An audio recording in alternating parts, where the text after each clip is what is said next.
मुंबईच्या प्रभादेवी परिसरातील रवींद्र नाट्य मंदिर या भागामध्ये माणदेश महोत्सवाला सुरुवात झालेली आहे। मी सध्याला त्याच भागात आहे आणि आपण सध्याला बघू शकता की इथे साधारणपणे 100 स्टॉल्स जे आहेत ते उभारण्यात आलेले आहेत। महिला सबलीकरणाच्या उद्देशाने हा माणदेश महोत्सव जो आहे तो घेतला जातो। यंदा हे या माणदेशी महोत्सवाचं 5वं वर्ष आहे। एकूणच बघायचं तर मुंबईकरांकडनं मोठा प्रतिसाद जो आहे तो आपल्याला बघायला मिळतोय। आपल्यासोबत संस्थापक आहेत, आपण त्यांच्याशी या संदर्भात बातचीत करूया।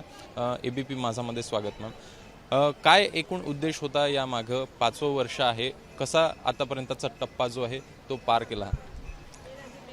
मानदेशाची ओळख आपण जर बघितली तर मानदेशी माणसं म्हणजे मानदेशात दुष्काळ, मानदेशी माणसं मुंबईला किंवा कुठे मेंढपाळ करतात, मानदेशी माणसं मातीकाम करतात। आम्हाला तो एक ओळख, पण त्याच्या बाजूला दुसरी ओळख म्हणजे मानदेश म्हणजे गदी माडगुळकर। मग हा जो आहे की मानदेशातला जी संस्कृती आहे त्या संस्कृतीला आम्हाला मुंबईला आणायची आहे, आम्हाला परत ते जिवंत करायची आहे।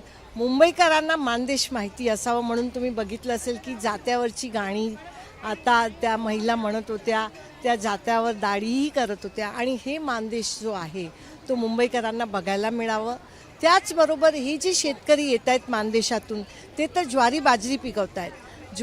आता हा आंतरराष्ट्रीय वर्ष आहे मिलेट्सचा, जी छोटी धान्य आहेत। आपण गहू खातो, पण जे छोटी धान्य आपण विसरलो आहे, तर ते नाचणी असू दे, बाजरी असू दे, ज्वारी असू दे, हे लोकांना भेटावं आणि खरेदी करता यावं, तर त्या शेतकरी ते सगळं घेऊन आलेत।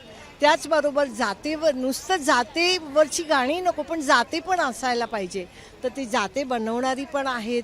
आणि त्याच्याबरोबर मानदेशातल्या मडकी वगैरे बनवणारी जे आहेत ते पण तुम्ही बघितलं की पॉटर।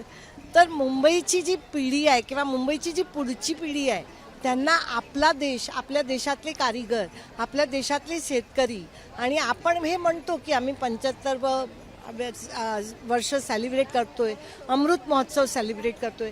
आमचं असं म्हणणं आहे की हा अमृत महोत्सवात भारतनी ज्यांनी घडवलं ते भारतातल्या शेतकरी, भारतनी ज्यांनी घडवलं त्या भारतातल्या महिला भगिनी आणि जे कारीगर आहेत त्यांना खरं म्हणजे मुंबईकरांना तो खरं भारत दिसला पाहिजे। आणि ते खरं भारत केव्हा दिसेल? जेव्हा लोक त्यांना सन्मानाने बघतील। महोत्सवामध्ये खूप कार्यक्रम झाले, लोक येतात, खरेदी पण करतात, पण त्याच्याबरोबर आम्हाला हे सांगायचं आहे की लोकांनी त्यांना सन्मान द्यावा। खरेदी करताना त्यांच्या कष्टाची जाण असावी आणि भरपूर त्यांची कारण पुढची पिढी तरच ह्या बिझनेसमध्ये राहणार, नाही तर राहणार नाही। आणि ज्या शेतकऱ्यांनी ह्या देशाला जगवलं, आता त्याला श्रीमंत करण्याचं आपलं काम आहे। मानदेशी महोत्सवचा तोच उद्दिष्ट आहे। उद्या कुस्ती, मुलींची कुस्तीचा कार्यक्रम आहे, अवश्य या। आज भारूड आहे हे, आणि सगळ्यात महत्त्वाचं आम्ही 10 लाख महिलांपर्यंत पोचलोय। मुंबईमध्ये सुरू आहे, आम्ही 10 लाख महिलांपर्यंत पोचलोय, 1 मिलियन विमेन, आणि त्याचा आज आम्हाला अभिमान आहे। मला खात्री आहे ह्या 10 लाख महिला आपल्या 100 मिलियनवर पोचणार। दुसरीकडे बघायचं तर मोठ्या प्रमाणात इथे स्टॉल्स बघायला मिळतातच आहेत। संस्कृती जी आहे ती देखील आपण जोपासतो आहे। कोणत्या कोणत्या प्रकारचे स्टॉल्स आहेत जे आपल्याला बघायला मिळत आहे? खाद्य संस्कृती पण इथं दिसते। ह्याच्यामध्ये जवळजवळ 92 स्टॉल्स आहेत। मग त्याच्यात शेतकऱ्यांचे आहेत, खाद्यपदार्थाचे लोणची पापड आहेत, गूळ आहे, आवळा कँडीचा आहे, साड्यांचा आहे, आणि मानची खासियत आहे जैन घोंगडी आहेत, साड्या आहेत, तयार ब्लाऊज आहेत, असे वेगवेगळे प्रकारचे जवळजवळ 92 स्टॉल्स इथं लागलेले आहेत. आणि जे 12 बलुतेदारांचं प्रात्यक्षिक असतं ते प्रात्यक्षिक पण आहे. उदाहरणार्थ तुम्ही असं बघाल की जे मटकी वगैरे बनवायचं जर कुणाला बनवून बघायचं असेल तर ते पण तुम्ही प्रात्यक्षिक इथं स्वतः बनवू शकता. थँक्यू. तर एकूण बघायचं तर एकूण माणदेशामधली जी संस्कृती आहे ती इथं दाखवण्याचा प्रयत्न जो आहे या माणदेश महोत्सवामधनं आपल्याला होताना बघायला मिळतो आहे.